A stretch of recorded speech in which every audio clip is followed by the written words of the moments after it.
Anger the man. Shoot.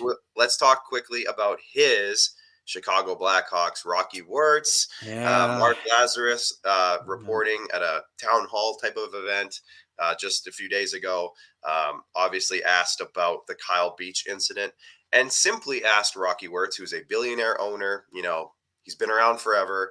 I don't know how old exactly he is, but I would say in his 70s minimum. What it would he's old enough. Let's just say that based on the comments he made last week. And Mark Lazarus simply asked, what changes have you made?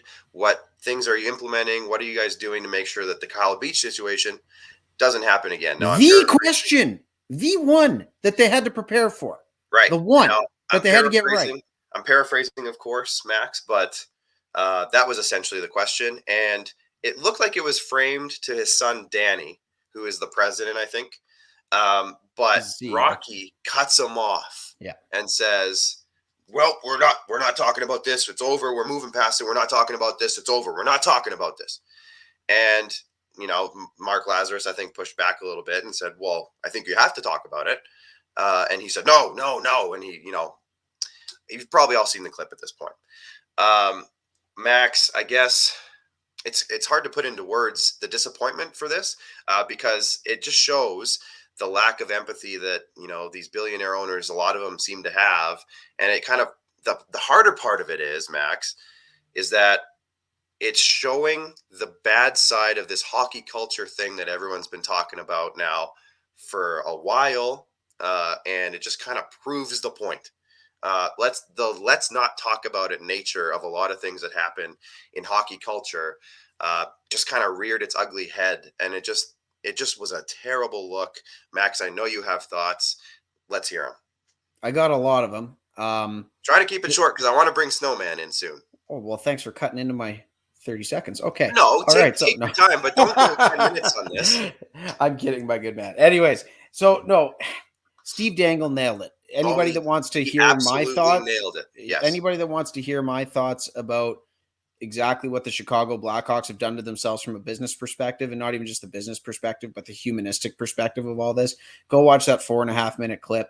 I think he put it out last week when it was a little bit more fresh in the news cycle, but I just wanted to take a couple of minutes and say that Steve Dangle nailed it. This is not a problem that you can just solve with money. This isn't the NHL of the 1950s, the 1960s, and the Chicago Blackhawks. I'm thanking the good Lord that I don't work in their public relations department over the last 2 weeks, because that place must be a living friggin' nightmare every day to walk in and have to answer to that guy. So that Max, guy sucks. I don't care about the whole ownership, this and that, the power balance of the league. This guy's got to go. We're past the point of this being an acceptable way to handle things. The whole I threw some money at it, so it should just go away mentality. Forgive my French, but it's bullshit. We're done with this. It needs to friggin' go. So that's my thoughts. Absolutely. Nailed it. Two things that I've seen. Wayne Gretzky, may have heard of him. He came out and he said, imagine being the father or mother of an 18-year-old kid who just got drafted by the Chicago Blackhawks. How would you feel right now? Would you feel comfortable sending your kid to play for that team?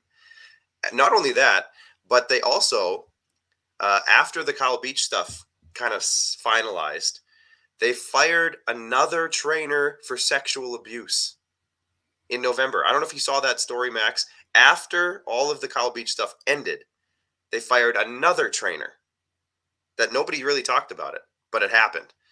So it's just like, man, what is going on with that organization? That organization is friggin' broken. And until there's a change at the top of the mountain, there's not ever going to be any meanowful change. Yeah. End quote. Done. Yeah. Exactly. So on that happy note. Yes. Snowman, you ready? You want to come in and make us happier? Let's bring him in.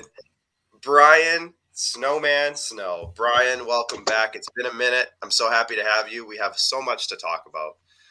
A thrill and an honor to be on with you guys. I really appreciate it. Absolutely. I don't know, Brian. I know you're a Blackhawks fan. Do you have any thoughts? Max, you just echoed my feelings in 30 seconds. Until they push the plunger at the top and blow this sumbitch up, then nothing will change. Not speaking on that situation, it's just like society not speaking on men who get abused physically, emotionally, as well as mentally, and not speaking on men who go through mental health. You're looking at one. You're talking to one. I know quite a few others. That support circle and that circle up top with the Blackhawks needs to change, and it needs to change now. If it doesn't, then players like Jonathan Taves, Patrick Kane, all of the folks that were at the core of those 3 Stanley Cup championships will continue to languish. They will continue to languish as long as they push this situation under the ice and run over it with the Zamboni instead of unearthing it and dealing with it. Exactly. There you go. All right, Brian, that's it for tonight. Thank you for joining. No,